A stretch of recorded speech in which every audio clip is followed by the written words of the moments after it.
People say that you have to be the best version of yourself to attract the love of your life. Do you ever feel like your physique allows you to not have a personality? So I was a chubby kid, so I always had to have a personality first. So I built that before I ever got a physique, so no. But what do you do when you are in the best shape of your life and still nobody loves you? When I was going through it, I was like, okay, fine, let me just get into the best shape of my life. Let me start going to therapy. Let me fix what I can fix in my life. On this episode of Love Handle, we have Ishan Lall, co-founder of Knox, a fitness studio, and a very fit, eligible bachelor indeed. I was telling all my friends who are still in happy relationships, I'm like, aren't you guys missing out on the growth that you would get from a really soul-crushing breakup? I was like, dude, maybe you should separate for a bit. You'd get into great shape. Is his body fat percentage lower than his body count? And why is he running so many marathons? You start running, you're like, oh my God, I feel okay. And then you're like, oh, if I stop, will it come back? So let me just keep going. And then 42 kilometers later, you're like, oh wow. We covered everything from his relationship history, what being a man means to him, and whether he thinks his chiseled physique is scaring women away. Do you think that running around with other shirtless men, holding hands, might be the reason that you're still single?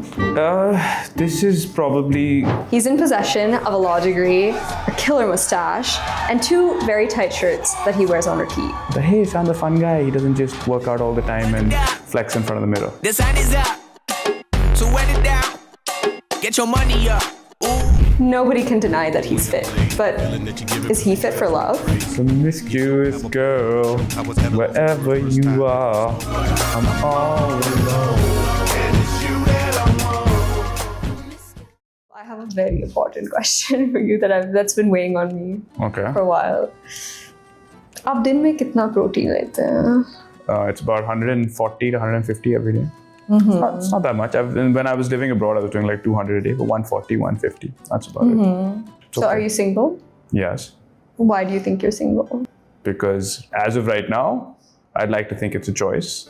I'm learning a lot about myself through this process. I was always seeing myself through the lens of someone else. And back in the day, I was a much more insecure person in how I felt about myself.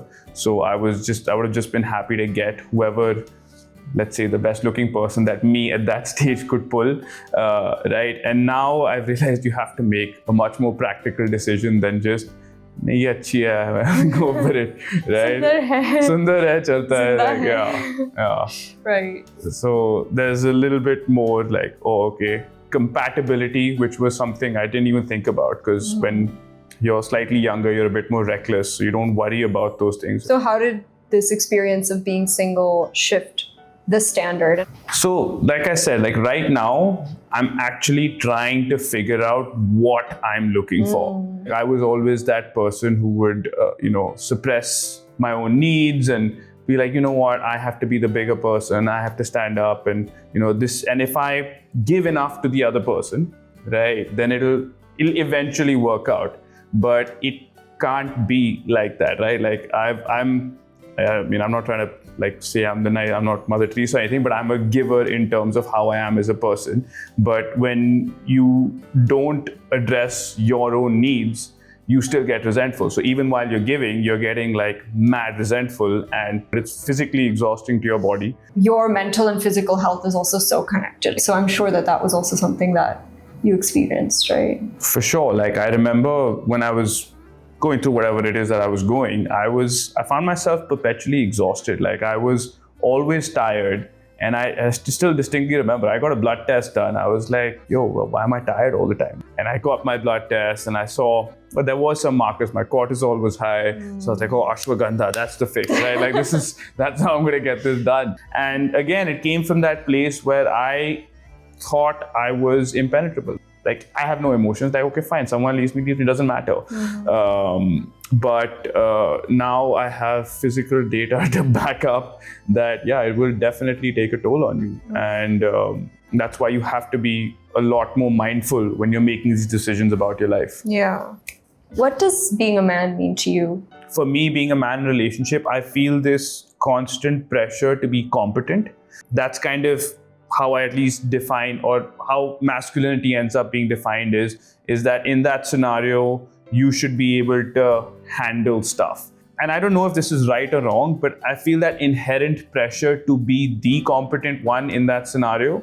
I think a lot of men get confused with, one is actual competence and one is fake competence, right? And they kind of seem to enmesh competence with being completely stoic in all scenarios, right? With not having emotions in a certain scenario and being like, you know what, I've got this. And what I have learned is that vulnerability does not necessarily take away from competence and can actually facilitate it. You allow yourself to be vulnerable, and that in turn will allow you to be more competent, and that in turn will allow you to feel less insecure when you're not feeling as competent as you could. I think it's such a profound insight. Like, competence can also be emotional competence, right? That's truly human. What's your guilty pleasure gym song? This is a very boring answer I'm going to give you. Like, What is it? Batao to. So, I mean, a song that I weirdly liked a lot, that was, it's not a gym song, it's a Promiscuous Girl. It's Fergie? Who's it? Mm-hmm. Yeah. That's I don't know why. The song is a vibe for something. He's a promiscuous girl, wherever you are.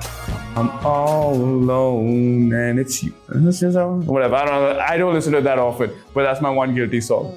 I'll be in the gym locked in, okay? I'll be sweating. I'll be, going to failure. And in my ears, it'll be like some ghazal from 1960s India or pre-partition India or something like that. Really? Yeah, or it'll be like a really slow, like Nusrat Fateh Ali Khan, like Qawwali or something. I did not see that coming. Just full of surprises, No. Who do you turn to when to seek advice or when you would want to be vulnerable? So I'm always a guy who's gotten along better with female friends. I think the relationship that guys have with each other doesn't facilitate vulnerability, right? In general, I have very few guy friends, or have had very few guy friends where I feel comfortable enough to be vulnerable with my guy friends. This is a very funny distinction I noticed between guys and girls, and and I was trying to explain to all my female friends once, like, why I talk to them over why I talk to guys. And I was like, when we talk to guys, right? Guys are just trying to talk over each other, right? Like, it's a lot of times, I mean, this is maybe just my circles, but how the conversations go is everyone's trying to one-up each other. Everyone's trying to be funnier than the other guy. Everyone's trying to be that guy in the room. The leader, the leader. Yeah, correct. We were at a wedding and we were sitting in the hotel room, and all the, I was talking to all my female friends. They happened to be sitting in a semicircle like this. And I was like, when I talk to my female friends, you guys actually listen. And all of their heads were pointed at me and they were nodding at the same time. So they were just listening. Right? They were listening, they were taking on what I was saying, and I was like, that doesn't happen, because a guy immediately feels like if a problem is being stated, he needs to step in and problem solve. Right? Again, it comes into that, why don't you do this, or why don't you do that? And there isn't that listening aspect of it. And this is one thing I've learned from my female friends, which I think actually allows me to connect to my guy friends a lot, is just sometimes to listen and actually process what the other person is saying. Yeah. So I have a few close, like, female friends who I'll usually go to, and they're usually the people I rely on. Wow. Yeah. That's amazing. I think that's great to be able to create space for the people around you and your friends. I think will enable them so much to, like, have better relationships with other people and probably themselves too. Do you think that sorry. Do you think that running around with other shirtless men holding hands might be the reason that you're still single? Example number one. Or is it actually helping you? This is probably the only reason I'm still probably single, because it's that's me and Joel, and it's pretty much understood that I'm Joel's second marriage, along with his wife, of course. Her being the second. Her being the second, yeah. That's pretty much understood between us, but it helps. Don't worry. It helps. I have the stats to back it up. Okay, I'm glad. On that note, how important is a woman being fit to you?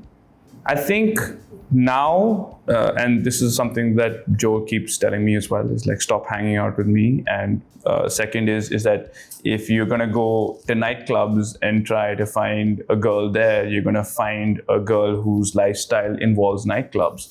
So you need to start looking in places where the person's lifestyle matches you. And I've been in a scenario where I'm waking up at 6 a.m. every day, and if the person I'm with is waking up at 9, 10, 11, 12 o'clock, it starts to already 4 or 5 hours of my day are without that person. If I'm going to bed at 9:30 p.m. and they're watching TV till 2 a.m., it doesn't work. So in terms of someone's lifestyle matching mine, I have to say now I've realized it's right up there. Do you feel like every heartbreak fundamentally changed you as a person? And if so, in what ways? One did, for sure. When I was going through it, I was like, okay, fine, let me just get into the best shape of my life. Let me start going to therapy. Let me fix what I can fix in my life, right? So that what feels messed up feels a little bit messed up. I use all of these things as like a coping mechanism, right? Just become more productive in the things that I like to do or the things that are important to me to sort of channel in. But yes, it also allows you to distract yourself from what you're feeling.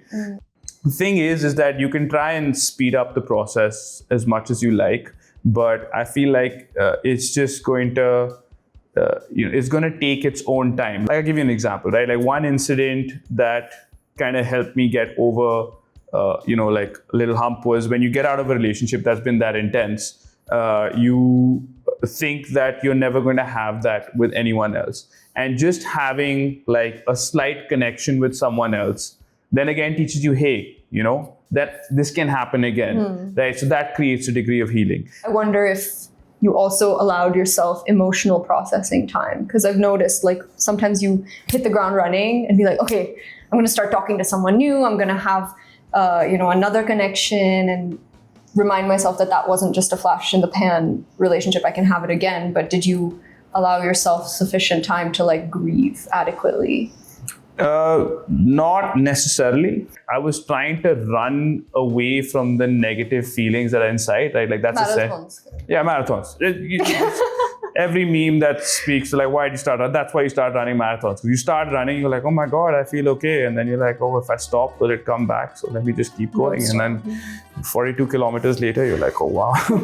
It's mind-blowing how small it seems now when you look back in the context of your life, right? Yeah. Like, it's a drop in the bucket. Yeah, it's a drop in the bucket. Time will heal, but you have to deliberate choice. It has to be a deliberate choice. It can't just be that, I'm going to sit in my bedroom, I'm going to turn off the lights and I'll ultimately get okay. Just be yourself, like figure out who you are and what you want. True.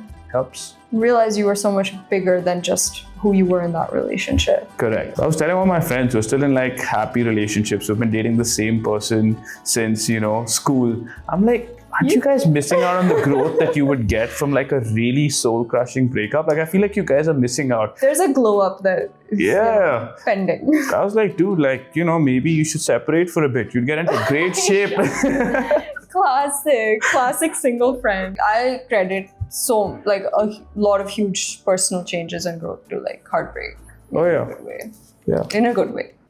What made you think that putting this on the internet was going to help you get girls too? Because, first of all, there's a reason that's there. Okay, well, I was doing this we were doing High Rock for my clients, and I have a problem wherein long races, I get a little bit of chafing. Yeah. No. To the point where I had to wear a white t-shirt, and then I came back and I had stains on it. So it became a bit of a joke that Ishan needs nipple protection.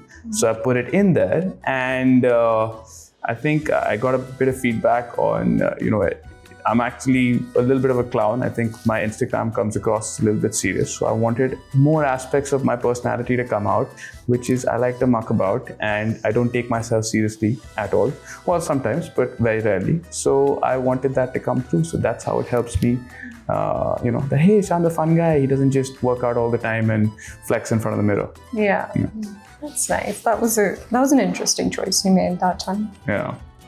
So you're in this phase of singlehood, obviously, and you're generally enjoying it, focusing on yourself. In the future, down the road, is marriage something that you see for yourself? So marriage is not a concept that I'm married to, let's say, because I don't see that for myself. I always said that I don't necessarily have a need or desire to get married ever. I don't necessarily want to have kids. I'm open to the idea, but it's not something I want. And that is one of the few circumstances that I would even say that, hey, maybe I want to get married. But anyone who's been, hey, it's our 25th wedding anniversary plus, I find very few examples of something that I'm like, I would love to have something like this. And what happens is that's a huge amount of time, right? You as an individual are going to change. The other person is going to change. And the likelihood that you change in ways that are, still mutually beneficial, like where where they're complementary, is highly unlikely. So you're going to reach a point where you're like, you know what, maybe we're not the best for each other anymore. And that should be a point where you're like, hey, maybe we should find someone who would be more complementary to who I am now than maybe who I was 10, 15, 8, whatever that timeline is years ago. That's wild. Yeah. You seem to have a slightly cynical view of like the idea that a relationship or a love is something that necessarily has to last forever. Yeah, because I don't I'm a generally very skeptical person, right? So to think that love is this like all-encompassing, this magical, spiritual, like next level sort of thing, that's not an idea that I buy into. Yeah. Right? Very practical guy, right? So it's an exchange, right? Where you said it should act as something that lifts you up. It should act as something that complements you. It should act as something that serves you. And if it reaches a point that it's no longer serving you or the other person, then maybe it's time to find someone who does that job better. I'm completely open to being wrong about this. This is. I hope that someone comes into your life and changes your mind, honestly. It wouldn't be a love handle with Ishan Lall if we didn't catch him in his natural habitat. No, I'm not talking about the flora and fauna of Gurgaon. I'm talking about this flora and fauna of Gurgaon. That's right. Yeah. The gym. Yeah. I'm really excited. Ishan, I'm gonna ask you a series of rapid fire questions. Okay. Truth or rep? You can either tell the truth or do a rep. I need to get a workout in, so I don't mind doing that, right? All right, question number 1. Have you ever lied about your height before going on a date? Never. Okay. Does that mean I do a rep? Oh yeah. Go for it. Is it heavy? You think you overreached, but sure. 5 kgs is heavy. Is it heavy? Yeah, you find out. Okay, how's my form? It's not bad. Not bad. All the way up. Okay.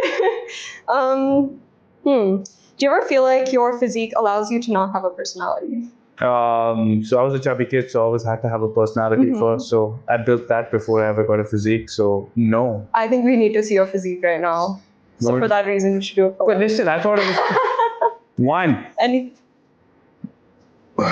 All right. That's enough? Not bad. Okay. But this is just level 1. Okay. Have you ever kissed more than one person in 24 hours? Guys.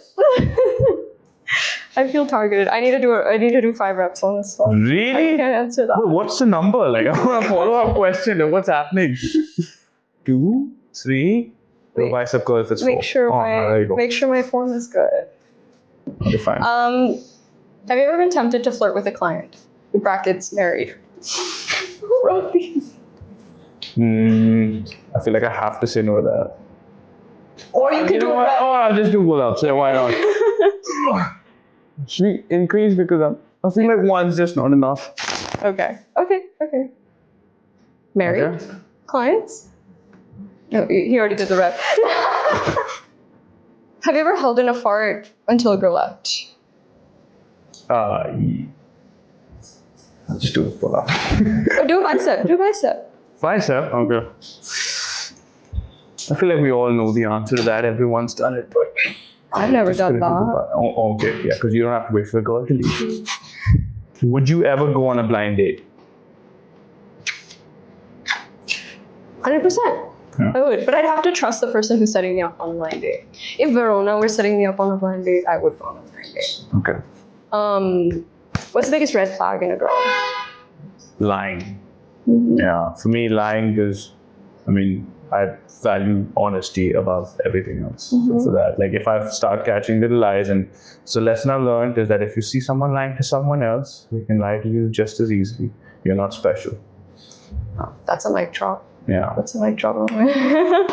Thank you so much for watching Truth or Rep. We will be joining you next time with hopefully Ishan Lall back on the show again soon. Thank you for joining us. Of course. Had fun. This was a pleasure. Hope to see you soon. Catch ya. Smell ya. Guys, I think we need to do a bicep comparison. Yeah. I need you. 1 second. Okay. Okay, ready? My right side's bigger. I think you have an advantage. Yeah, so- fair enough. Okay. Okay, fine. Okay, ready? Thumbnail? Put the camera. Oh, come on. I think it's pretty clear who's the winner. Yeah, of course.